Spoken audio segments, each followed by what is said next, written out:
now we are in the third video and we are going to do some sitting and some lying down postures, which will be again very helpful. So happy doing with me. Now stretch your legs and turn to the side. Okay. So first of all, let's learn to sit straight. This is called Dandasana.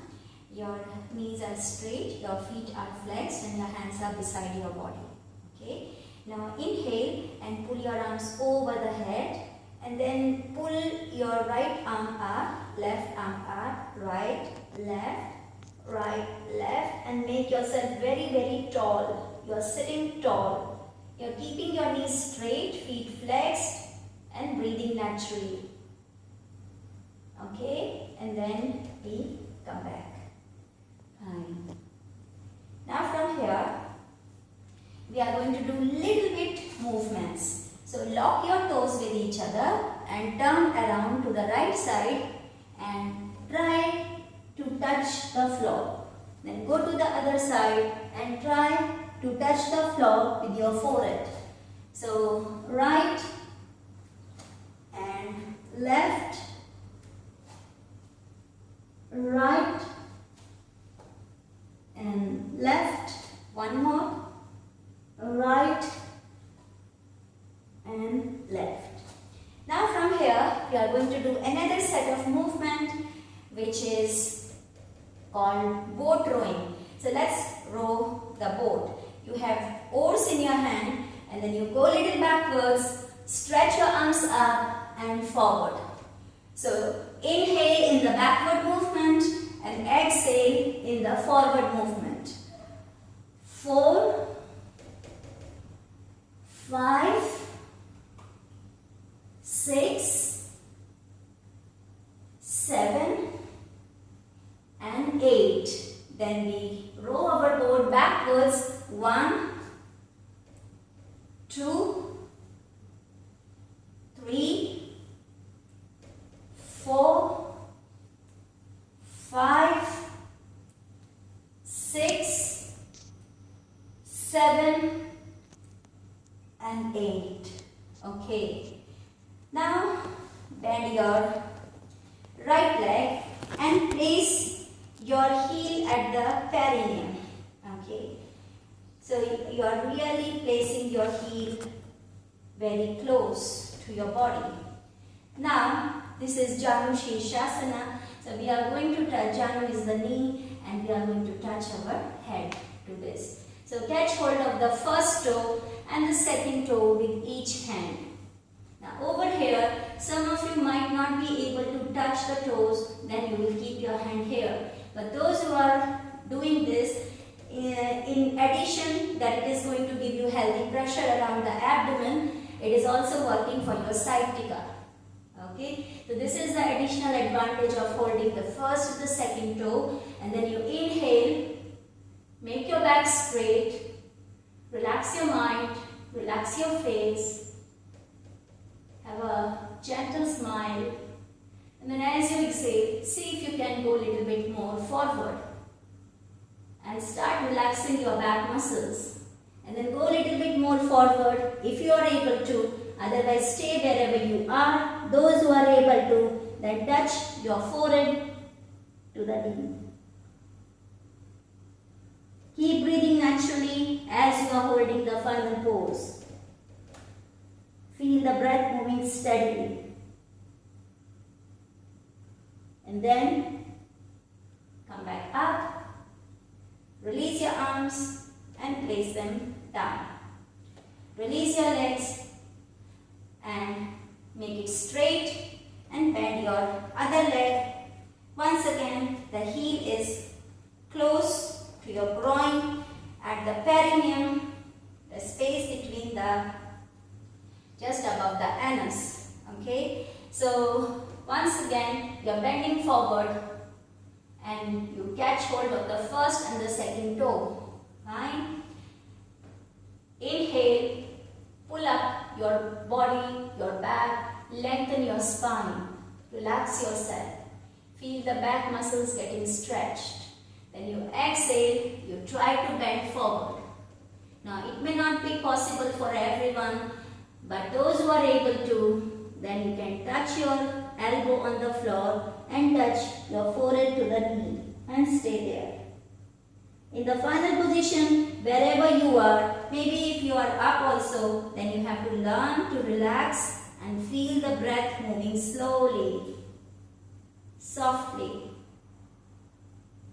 relaxing the unwanted tension from the body. And then we come back, we release and we relax. Extend your leg and bend. So bend your right leg and bend your left leg. We are in Vajrasana. So stand here on your knees. Now stand here on the knees and place your hand on your back. Fine. We will do the simple Ustrasana, the simple camel pose, where you are relaxing your back, you are placing your hand on the back. So now as you inhale, you have to start bending backwards. Your hands are supporting your back muscles and you are going backwards. Then slowly come back. We will do once again. This time, those who feel comfortable, bend your head backwards in the first time itself. If anyone has vertigo, then this movement is not allowed. It's not going to help you. So please avoid this movement. So we are here now and start bending backwards as far as your capacity. Keep holding. Keep removing all the unwanted tensions out of the body. You don't have to breathe deeply because your lungs are already stretched. And then we come back to the normal and we release the head, release the hands and sit back. After this, it's important to do the complementary pose, which is very, very helpful. You have to now bend your thumb and fold your thumb, fingers over the thumb for both the hands. And then you have to press the knuckles with each other. Okay, you have to press the knuckles with each other, and then thumb side should be here. So the little finger is outside and thumb side is inside, and beside your belly button, your navel. Okay, again I am going to show from side view. So your knuckles are pressed to each other, thumb side in, a deep breath in, and then as you exhale, you bend forward and then you have to tilt your head up and start looking at the eyebrow center. This is Asana, the frog pose. In the final position, when you are holding and keeping your body steady, you have to focus on abdominal breath. So you are inflating your belly. You are filling your belly. And with this you can see the gentle movement of the body. When you breathe in, your body is slightly going up, and as you breathe out, it falls down. So this is not that we are doing this movement, this is the outcome of the deep breathing, the deep abdominal breathing. This is particularly putting pressure on the pancreas, and it is very helpful pose in the management of diabetes. And then from here, we come back and we release. Sit straight and let your body comes back to normal. Continue to observe all the sensations. And now we release our legs and we stretch them forward. Let's do another important pose, which is Vajrasana, twisting pose. So bend your one leg. So this is the right leg for me. Place the foot in line with your knee. So your foot should not be here, your foot should not be here. Just make it in line with your knee, and this knee is pointing pointing up. So it is not like this. So please ensure that your knee is pointing up. And then you put your hand back. Then you put your hand back and raise the opposite arm. So my right knee and my left arm. So make yourself tall now. And then hug your leg. Hug your leg. And then start twisting your trunk. Start twisting your trunk as much as possible. Align your chin with the shoulder. Keep hugging your leg. And make this abdominal part totally tight, totally compressed. Then you work on deep breathing. Then we come back half the way because this is the easy version. Let's go for the actual Vajrasana where this portion you have to bring your arm, insert it in this portion and you apply a very firm and very deep pressure. You can keep your hand up. This is okay. Or if you want, you have to place your hand down. But this is usually difficult for people. So this is perfectly okay. This is what is good for you. And then you start twisting your trunk and opening your chest, squeezing the shoulder blades. Finally, deep abdominal breath. This is again helping in stimulating the pancreas gland. Very helpful pose. And then we come back, we release the hand, the other hand and leg.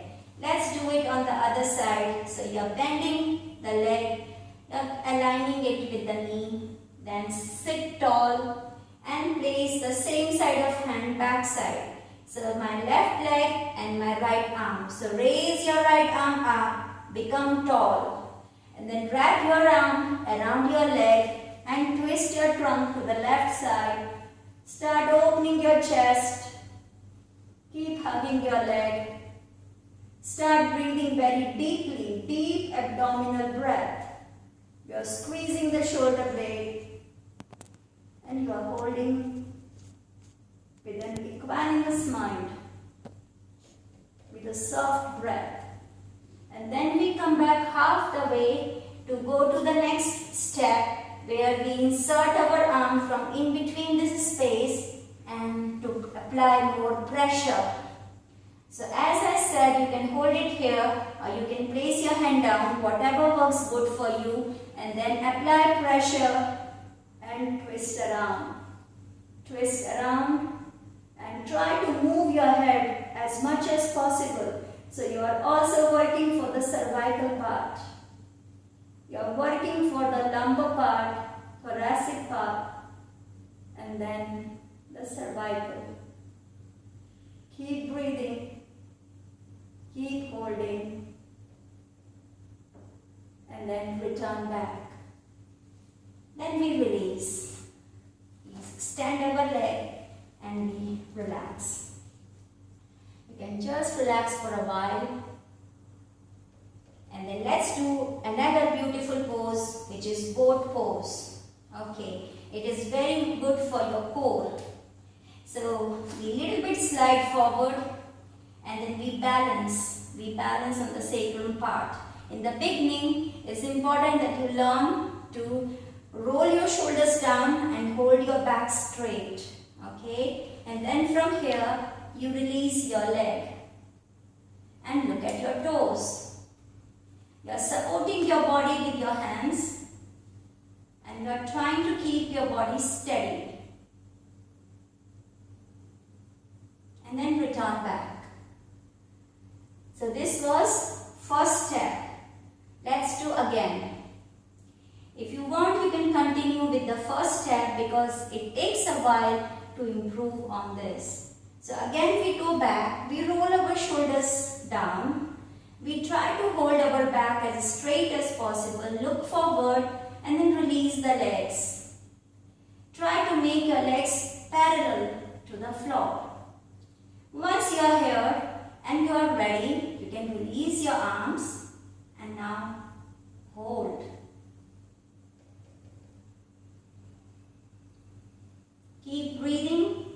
holding.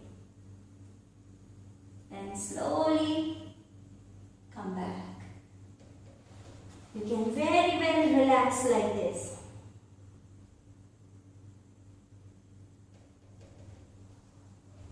And now, if you want, you can finish over here by lying down on the floor and relaxing in the Shavasana.